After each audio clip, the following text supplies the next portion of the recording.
We now have a Brexit deal after 4 years of bitter politicking across the Channel, across the dispatch box and indeed within parties. So with the agreement set to be ratified next week, can we expect a renaissance for a gentler politics in the United Kingdom? I think you know the answer to that. We're joined now by Peter Cardwell, former Special Advisor to the Justice Secretary, and Sonia Sodha, Chief Leader Writer at The Observer, former Senior Policy Advisor to Ed Miliband. Guys, fantastic to see you both at this Boxing Day. It has been a while. Merry Christmas to both of you. Sonia, let's start with you first, shall we? In terms of the trade deal, there were, we should admit, people who said it couldn't be done. They might not have been as voluminous as those who said it should, but they were out there. They've been proved wrong by the Prime Minister.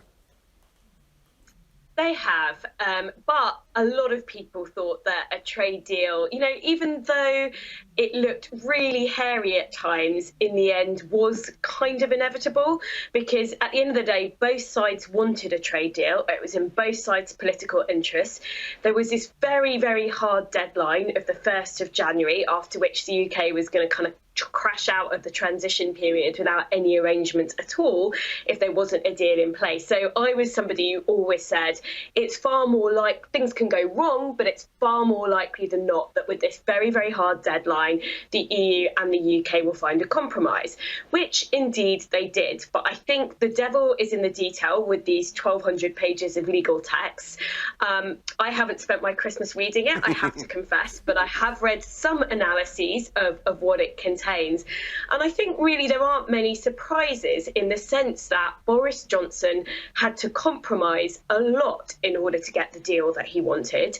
We were told, the electorate, you know, had 4 years of being told by Boris Johnson and other Leave supporting politicians that there weren't any painful costs associated with a Brexit, that we were going to get a Brexit with the exact same benefits of EU membership, just without any of the financial obligations and costs. And really, the text of the deal puts paid to that myth. There is a price that Britain will be paying in order to get back some of its sort of so-called national sovereignty, and it will be insignificant extra barriers to trade for exporting businesses. The services sector doesn't even get a look in on this trade deal. So I think the deal basically represents the very painful trade-offs that Boris Johnson spent 4 years telling us didn't exist. All of which Sonia has just said, Peter, is probably true. You know, everyone now concedes the fact that at least in the short term, as a country, we have voted to make ourselves poorer by this, for other gains, obviously. I just wonder, though, given that that argument, you know, has pretty much been won by people like Sonia, everyone has factored that into their view of the coming 12 months. It's perhaps not the biggest problem the Prime Minister has to deal with.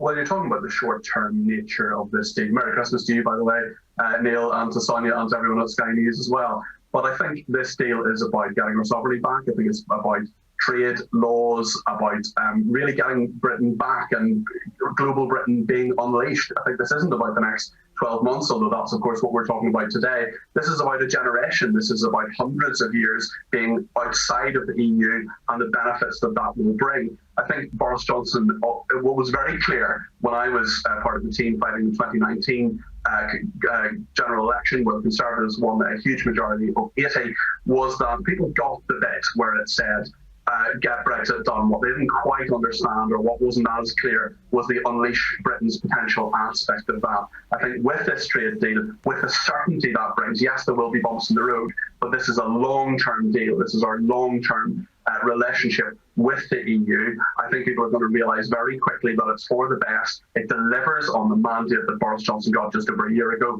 and it delivers on the 52% of people in this country, the will of the majority who voted for Brexit. I think the unleashing Britain's potential aspect of the next year is going to be in sharp relief. I think there is going to be more levelling up. We're going to hear that phrase a lot more. We're going to hear that explained a lot more. And I think with the fantastic advances in regard to the vaccine, we're going to see, hopefully, COVID decline and people's immunity increase to a great degree, although fantastic inroads have already been made on that. And I think we can hopefully get back to normal, and we'll realise that being out of the EU is actually best for Britain.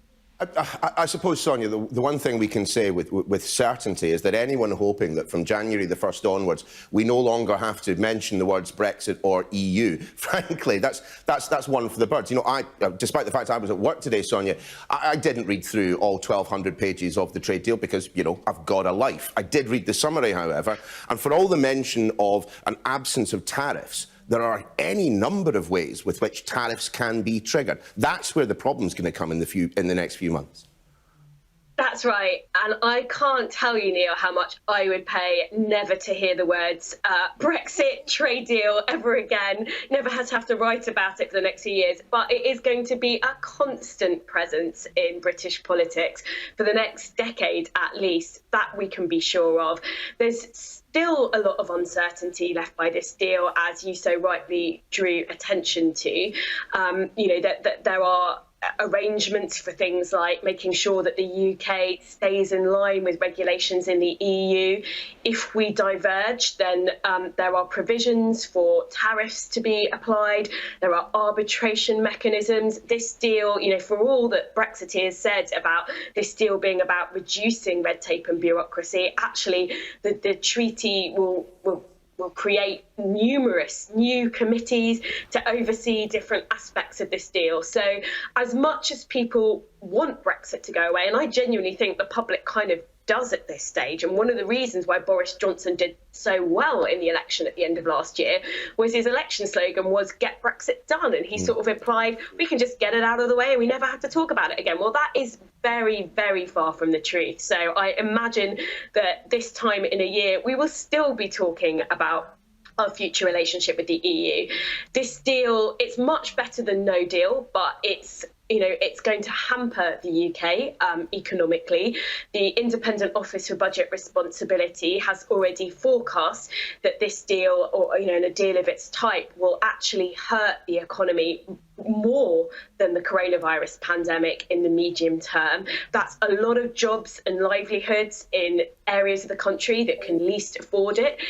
We've heard Boris Johnson say that he wants to level up. Well, actually, this is going to be a deal that sharpens regional inequalities in the UK.